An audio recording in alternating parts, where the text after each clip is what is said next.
আজকে আমি রান্না করব পাঙ্গাস মাছ। তো আমি ছোট ছোট পিস করে পাঙ্গাস মাছ রান্না করব, তার জন্য ভাবলাম ভিডিওটা করি আর তোমাদের সাথে শেয়ার করি। দেখতে পাচ্ছ কতটুকু ছোট ছোট করে মাছগুলো আমি পিস পিস করে নিয়েছি। এভাবে করলে মাছগুলো খেতে ভালো লাগে, তা নাহলে পাঙ্গাস মাছ খেতে আসলে কেমন জানি লাগে, ভালো লাগে না।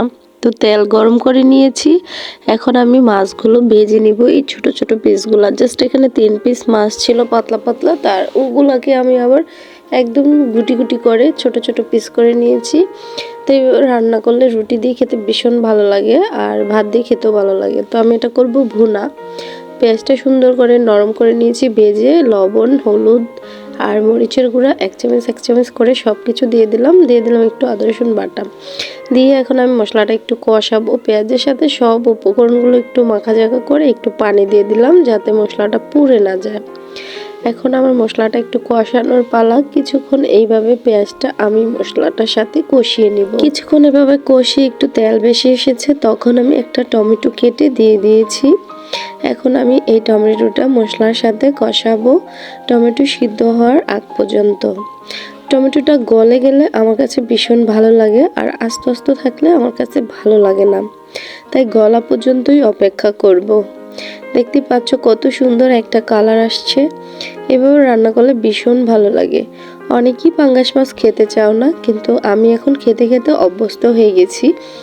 এখন ভালোই লাগে, খারাপ না, তবে বোনা করলে বেশি মজা লাগে। টমেটো দিয়ে আমি কিন্তু সুন্দরভাবে মশলাটা কষিয়ে নিয়েছিলাম। তো আমার টমেটোটা গলে গেছে, আর এই দেখো মাছগুলা ভেজেছি খুব সুন্দর মচমচে। এখন এই মশলার সাথে আমি মাছগুলা দিয়ে কিছুক্ষণ আবার কষিয়ে নিব। আসলে তরকারি রান্নার স্বাদ বাড়ে, যত কষাবেন তত। কষানটা ভালো হলে রান্নার স্বাদটাও দ্বিগুণ বেড়ে যায়। এখন আমি একটু পানি দিয়ে দিলাম, ঝোল দিয়ে দিলাম আর কি। এটা একটু নাড়াচাড়া করে নিলাম, তারপর একটা ঢাকনা দিয়ে ডেকে দেব। ঢাকনা দিয়ে না ডাকলেও চলবে। তো আমার বেবিটা কান্না করে, এখন ওকে নিয়েই আমার রান্না করতে হবে। তো উপর দিয়ে আমি কয়েকটা কাঁচামরিচ ছিটিয়ে দিব জাস্ট ফ্লেভারের জন্য। আমার তরকারি কিন্তু প্রায় হয়েই গেছে, ঝোলটা কমার অপেক্ষায় আছি। তো রান্নাটা দেখি মনে হচ্ছে ভীষণ মজা হবে। আর একটা কথা, আমার ভিডিও যারা দেখো সবাইকে আমি রিকোয়েস্ট করব, প্লিজ একটু বেশি বেশি করে আমার ভিডিও শেয়ার করে দিবা, লাইক দিবা এবং তোমাদের মূল্যবান মতামতগুলো জানাবা। দীর্ঘ অনেক দিন ধরে আমি লাইভ করতে পারতেছি না এবং শুটিংও যাচ্ছি না, তাই আমি ভালো ভিডিও আপলোড দিতে পারতেছি না, তাই আমার পেজটা একটু ডাউন হয়ে গেছে। তো তোমাদের ভালোবাসা পেলে আমার আর্নিংটা নতুন করে শুরু হবে।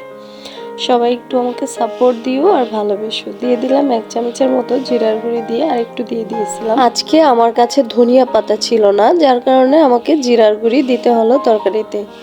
শীতকালে তরকারির মধ্যে ধনিয়া পাতা দিলে বেশি মজা লাগে, কারণ শীতকালের যে কোনো তরকারিতে ধনিয়া পাতাটা বেশ যায়।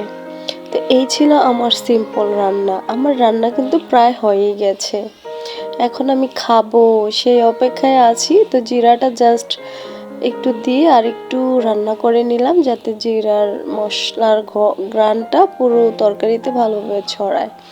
এখন আমি ভাতটা ঠিকা থেকে উঠিয়ে একটু ছ্যাঁকা দিয়ে নিচ্ছি। আর এই তো দেখো আমার গরম গরম ভাত, গরম গরম ভাতের সাথে গরম গরম তরকারি। এখন আমি মজা করে খাবো। সবাই ভালো থাকো, আল্লাহ হাফেজ।